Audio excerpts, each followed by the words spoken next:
শিববাড়ি মোড়ে লক্ষ লক্ষ মানুষ তারা সমবেত হয়েছে এবং জমায়েত হয়েছে।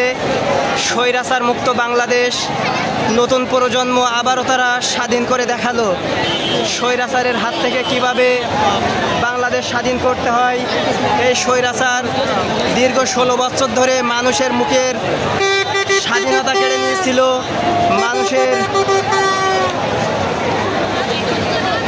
দেখতে পাচ্ছেন লক্ষ লক্ষ মানুষের সমারোহ, তিল পরিমাণ ঠাঁই নাই। সে ঠিকই দুপুরবেলা চোরের মতো পালিয়ে, দেশ ছেড়ে চোরের মতো পালিয়েছে। সে জানতো যে সে যদি দেশে থাকতো তাহলে তার অবস্থা বেগতিক হতো। সেই ভয়ে তারা স্বৈরাচার হাসিনা দেশ ছেড়ে পালিয়েছে। স্বৈরাচার না, রাজাকার। 15 বছর রক্ত চুষে খাইছে এই রাজাকার।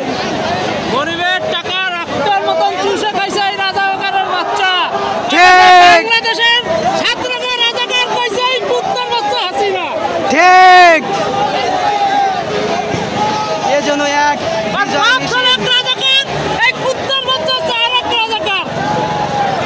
এজন্য এক ঐতিহাসিক মহান বিজয়। আপনি দেখতে পাচ্ছেন যে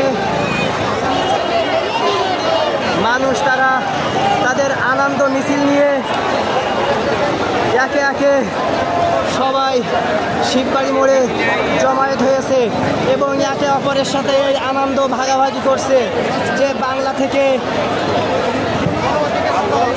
2000-এর বেশি এই কোটা আন্দোলনে ছাত্রদের খুন করেছে এই খুনি হাসিনা। তার নির্দেশে এই দেখতে পাচ্ছেন যেদিকে তাকাই সেদিকে শুধু জয়ের ধ্বনি আর মানুষ আর মানুষ, জয়ের ধ্বনি, মানুষ আর মানুষ। এই আনন্দ যেন আর শেষ হওয়ার নয়, এই আনন্দ যেন আর শেষ হওয়ার নয়, এই আনন্দ আর কখনো শেষ হওয়ার নয়। যে আনন্দ একবার শুরু হয়ে গেছে।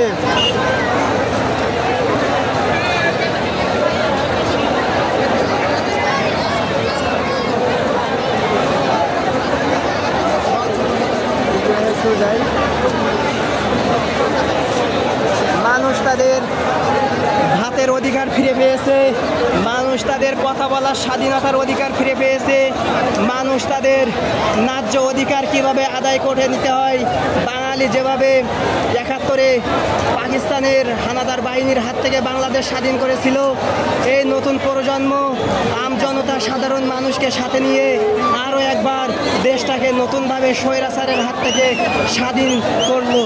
এবং এর ফলে স্বৈরাচার সে ঠিকই বুঝতে পেরেছিল যে আমি আর বাংলার মাটিতে থাকতে পারবো না, আমার পতনেরা করেই ছাড়বে। এজন্য সে ওয়াইফাই, নেট, ব্রডব্যান্ড সব কিছু বন্ধ করে দিয়ে তিনি গণভবন থেকে হেলিকপ্টারে বাংলাদেশ থেকে পালিয়েছে।